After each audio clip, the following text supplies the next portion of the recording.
He gave homes to orphans, gave most of his worldly goods to charitable causes, and helped elevate the lower class through education.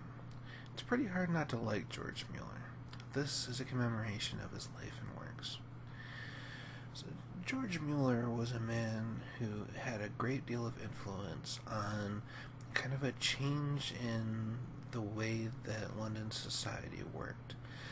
This is early industrial London of the 1800s, the first half of that century, and there was a great disparity between the classes. There really wasn't a middle class. There was a lower class and an upper class.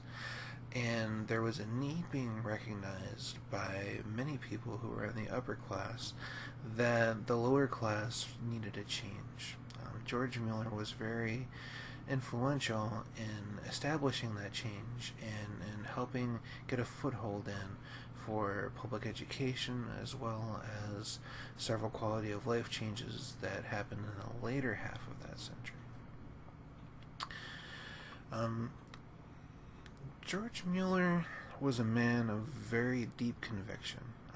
His faith dictated who he was, and indeed had a great deal to do with all of the works that he accomplished during his lifetime.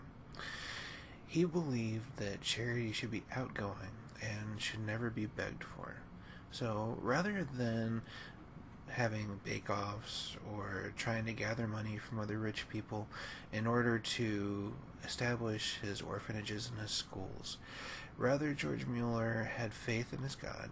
He prayed devoutly, and by example, he gave as much as he possibly could. Indeed, often he didn't have enough to put food on his table from day to day in order to accomplish the dream that he had of seeing the orphans of London up off the streets. During his lifetime, he was very successful in doing this. He created 5 orphanages in total, getting more than 2,000 children at a time and 10,000 over the course of his lifetime out of the situation that they were in, bringing them into a home and giving them the opportunity to better themselves. In order to understand just how big of a deal that was, you kind of have to get a picture of what London in the early industrial era was like, and it wasn't pretty. As I said, there was a huge disparity, a monumental disparity between the lower class and the upper class. If you were lower class, you were never going to be upper class. It was a one-way street. You could lose all your money, but you couldn't gain it back again. There was no education for the lower class. There was no way for them to better themselves. Education was extremely expensive in universities. And the only way that you could get a trade was to pay for an apprenticeship for skilled labor. Otherwise, you were unskilled labor, and you just had to take whatever kind of work you could get.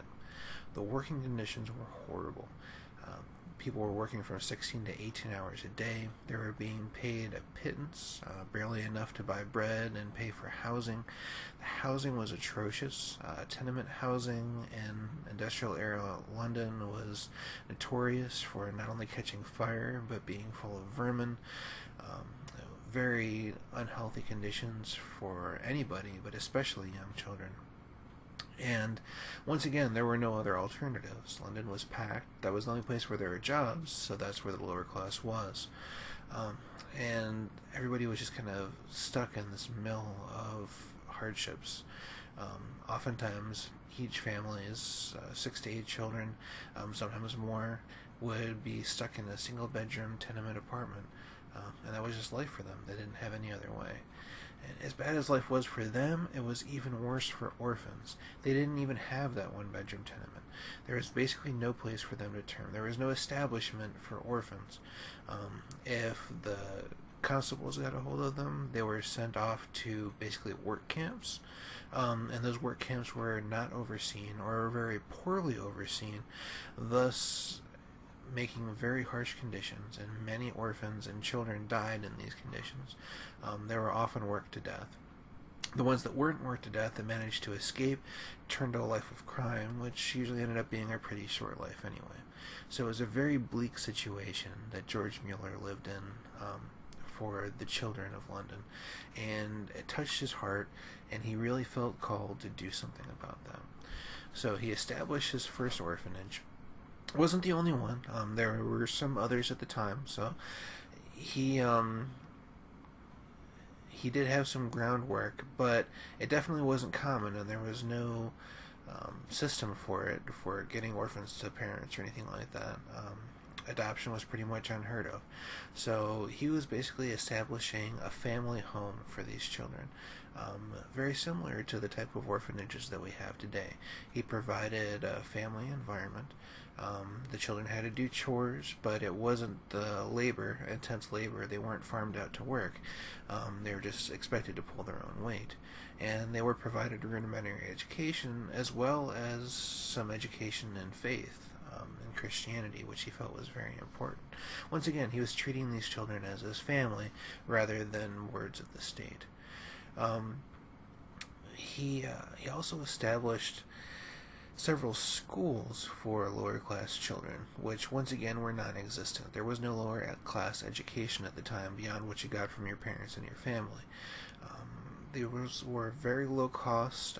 They were Christian schools, so there was some theology involved, but there were also general electives, and these kids were definitely better educated than they would have been otherwise. So it was a huge improvement, regardless of your faith, as far as these children were concerned.